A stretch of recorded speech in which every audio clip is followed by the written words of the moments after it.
Hello, everyone. We are back. Day 28. We are going right along with this Proverbs challenge, Pathway to Wisdom. And I am so glad to have our guest today, Mr. Ronnie Mack. Ronnie, thanks for being here. Oh, thank you. I'm excited to be here. That's awesome. I appreciate it. Can you please tell everyone about yourself? Sure. My name is Ronnie Mack. I'm an educator. I work at Embry-Riddle Aeronautical University. Also own my own business, a Good Bridge Consulting, which may be going through a little rebrand, but we do work with training development and also some motivational coaching as well. Been in the Daytona Beach area 12 years now, so it's home, originally from Atlanta. But love the work I do. I really love encouraging people, really love connecting people, and any opportunity, especially like this, to impart wisdom, at least from my experiences, and most of them come from mistakes. I enjoy sharing that to help other people. Listen, that's how we all learn, right? Mhm. As long as we're learning from our mistakes. Yeah, How do we get in touch with you? You said you do motivational coaching. Listen, I'm all about that. We yeah. have a mission field out there that we all need some motivation once in a while. How do we get in touch with you? I would say the first place right now, I would say is my LinkedIn. So as you see my name on the screen, Ronnie Mack, contact me on LinkedIn and we can also have some great conversations. Like I was saying earlier, there might be some rebranding on the website side. So once that's available, you'll see it there. Wonderful, wonderful. Thanks again for being here. So, chapter 28, let's dive right in. Mhm. What particularly about this chapter, or is there a verse in there that you want to touch on? Lead us into chapter 28, please, Mr. Mack. So a couple things. Miss Renee was like, this was her favorite. This was probably I wasn't feeling it. Usually because guys dealing with me on it. So when I was reading it, like, Oh, oh, nice. I thought this is just gonna be a fun chapter. Then I started reading, like, oh, I'm struggling. So I love it. Keeping it real. so our the verses that really stood out to me was 19 and 20. And I'll Okay. give some context why. He that tilleth his land shall have plenty of bread, but he that follows after vain persons shall have poverty enough. A faithful man shall abound with blessings, but he that maketh haste to be rich shall not be innocent. And then Oh, I took a note. Sorry if I look away, I'm just reading my no, note. you're good. You're good. Um, So there were some other versions, especially about 19b, I want to call out. NOT says chase fantasies end up in poverty. Um, Amplified talks about follow worthless people and frivolous pursuits, you'll end up in poverty as well. So those really stood out to Mhm. me from our current context. Work in education, I enjoy the work that I do. But probably like most young people, I didn't have a lot of wisdom with careers I chose, how I manage finances, things of that nature. So now at my age, I'm having to kind of recover, do some things differently because you want to create wealth and erase debt in the past. But this verse really stood out to me because in a lot of those ways, to try to correct something, I didn't really ask God for understanding. I just went out there and did. Or I went to people for what I think I should do. And Mhm. people, no, people are not intentionally evil or mean. They're gonna give you advice and wisdom based on the evidence you present to them, like a doctor's. Like they'll prescribe based on what you share with them. So Right. I went after people's perception, and that's why I was talking about the rebrand of the business piece. I can be honest with a lot of young folks. 'Cause I know they see things on YouTube, TikTok about what to do and how to jump out there. Mhm. But if you jump out there without wisdom, without understanding, also without having, let's say, integrity and consistency in your leadership, Mm. the whole chapter talks about ways to get essentially become broke. Like if you Yeah. haste, if you don't listen, if you operate in wickedness, if you oppress the poor, like this is a perfect if you want to be broke, which I hope nobody does, this really talks about but it really talks about all those avenues and mistakes that will lead you to that. Yeah. Yeah. I think about when I was a young adult. I'm still a young adult. We all young to somebody. So that's awesome. Um, but I was approached a lot because I've always been that person that was just friendly and, um, like to talk. But they would always come to me like a marketing plan if I'd be really nice about it. Oh, you would be really good if you Yeah. join this company. Yeah. And then they would show you like a marketing plan. Oh, you can start here and then end up here. You're making this money. And I'm thinking, oh, within a couple months, you will have this how much money in your bank. And I was like, oh, yeah, I'm really down. Because that, again, chasing, you mentioned about not seeking God on it. Yeah. I was just looking on the outside and be like, how much can I get out of that? How much time, do I have to put? Oh, I don't have to put much time in it and I can get this money. That's for me. I remember going through a couple of different marketing strategies when people would just grab me and say, "Listen, try this, try that," and they give you this false sense of hope that you're going to be rich within the next 9 months. You know, Mhm. you want to talk a little bit about you talked about the haste. Yeah. Talk a little bit about that for me, please.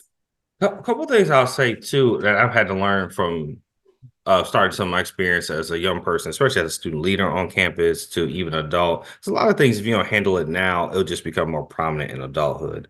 Mm-hmm. You got to really understand God's wisdom and what He's telling you, and really analyze relationships with people. Because I've had that happen before too, a lot. They see you talking, they see you networking with people, they see you connecting, they see your character. Oh, you will be great at this. Yeah. Some people are saying that to help. Some people need a warm body, and then some people have relationship with you where they're like, you would really be good at this. And those relationships, they should understand you, maybe a mentor, family. They should understand your capabilities, what you have going on, things of that nature. But you can't just, another verse talks about by any wind of doctrine, because people will come at you all the time and see the outside of what you do, but don't really know the vision God has given you. And Right. there's nothing wrong, there's nothing being offensive, but you can't hasten to those situations if you know God is telling you to do something else. I mean, I know you do trucking work as well. You might be great at hauling airplanes, but that may not be what God has told you to do right now. God may be Exactly. asking y'all to really, because the verse talks about till the land. I take that as working where you are, working things where you're located. Your thing might be trucks right now. Right. Planes would be great. Boats would be awesome. But if God has said this season is about cars, that's where you got to leave it and trust that He'll profit you in that area. I love that you brought up the season because there was my husband and I were literally talking about it this morning. Remember this particular year, it was just like, wow, it was one thing after another. God was just opening doors constantly, and it had nothing to do with us. It was just Yeah. like going and then we got a season of being still.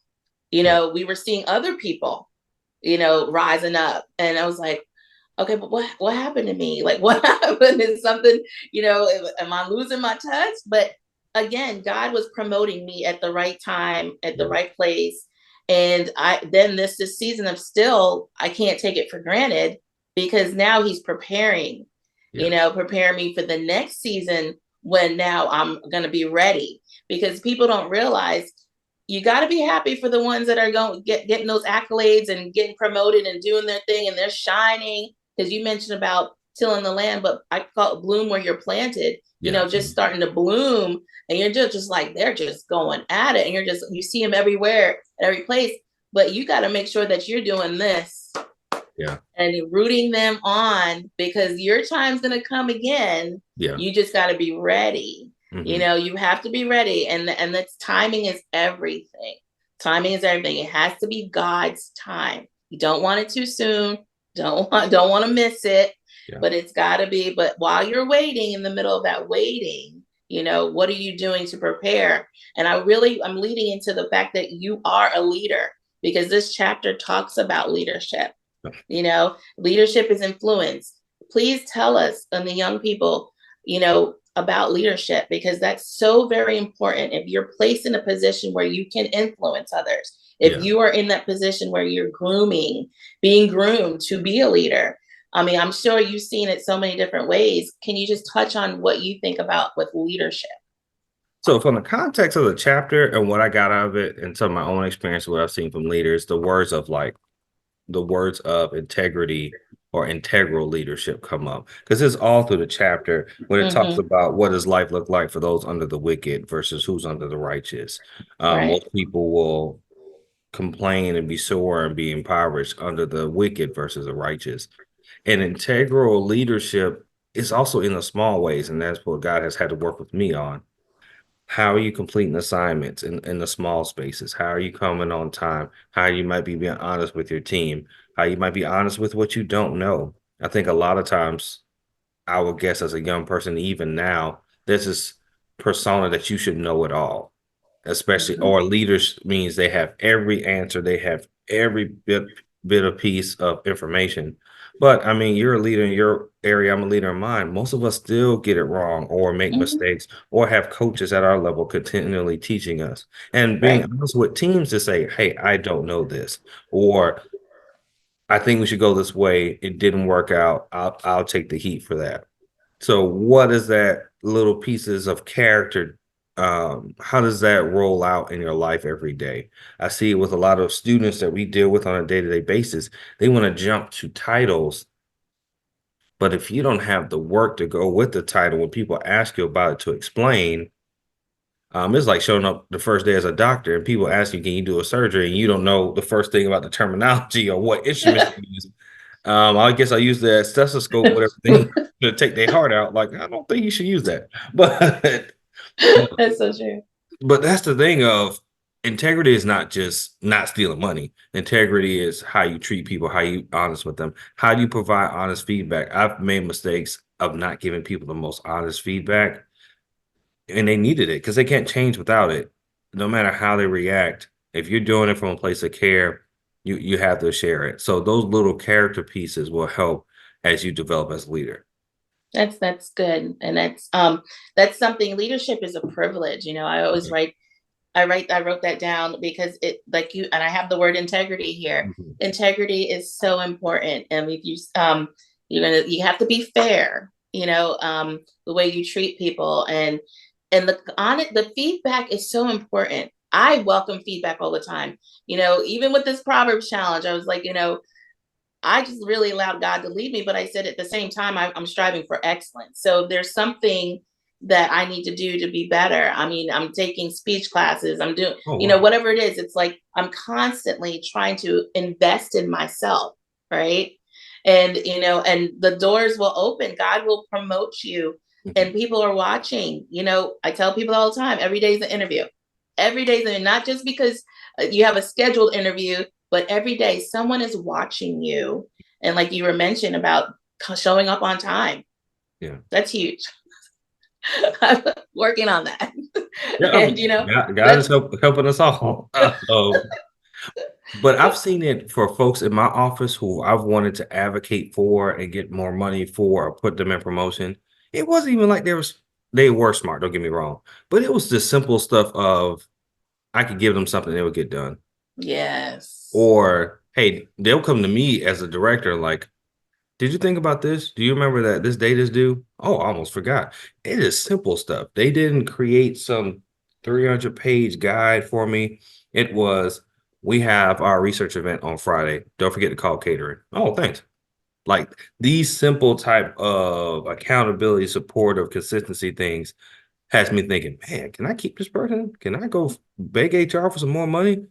Like I'll ask for more money for them for myself because Yeah. I know how integral they are to what I do, and a lot of stuff be simple, and it's hard. A lot of I hear in our community, workforce development, finding consistent help is hard. So for a young person to stand out, you just got to do basics. Show up on time, do what you No, say to the best of I your know. ability.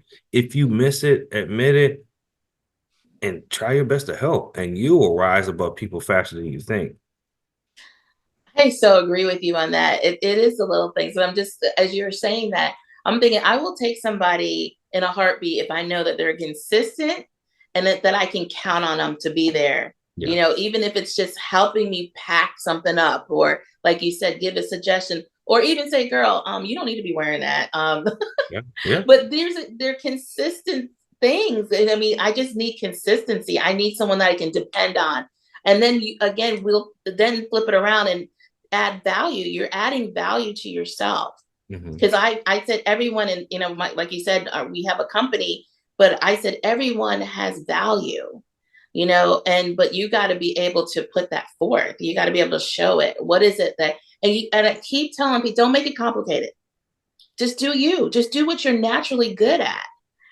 but improve on what the things you want to work on, but admit. You even mentioned that about admitting, hey, okay, I need help, or, I did this wrong, but can you show me how to do it better for next time?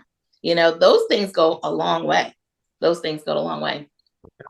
I, I feel like God gives us grace, especially when we try our best, even though we fail. I know as a leader, I've always struggled with not wanting to appear incompetent. Like back to as a leader, I should know everything. But then when I Mm-hmm. talk to leaders, I've talked to presidents of companies, presidents of universities. They all admit there was a time like I had no idea what I was doing. Not saying in their role, but it might have been a particular project, a particular thing. They had to bring in an expert.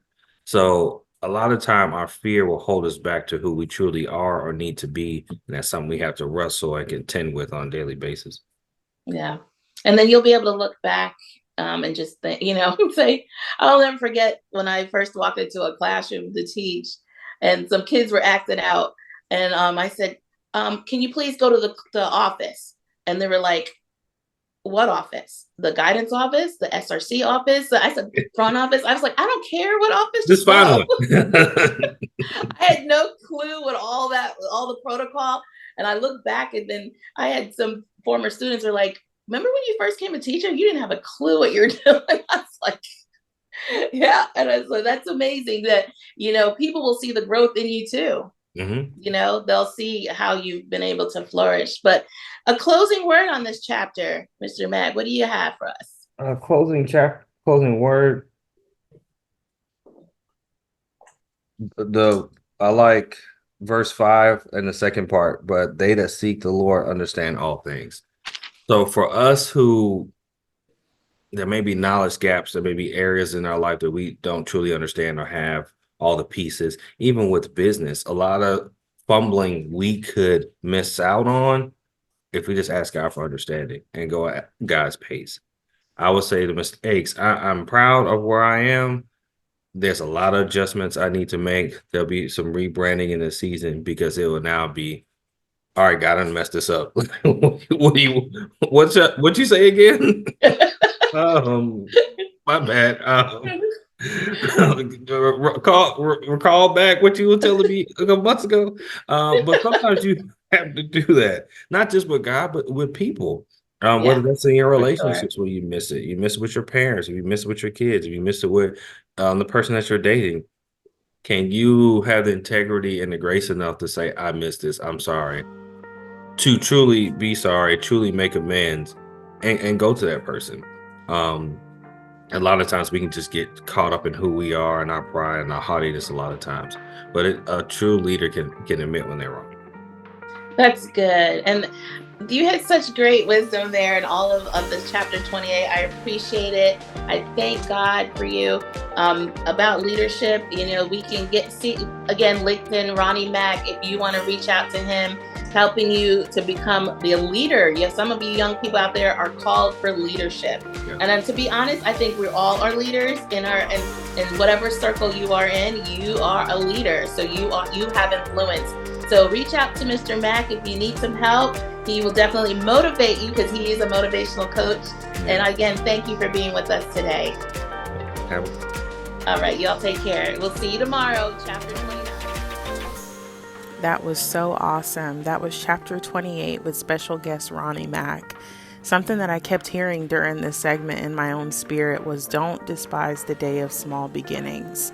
So often we see the end goal, we see the light at the end of the tunnel, but we forget that we have to actually walk through the tunnel to get to that light.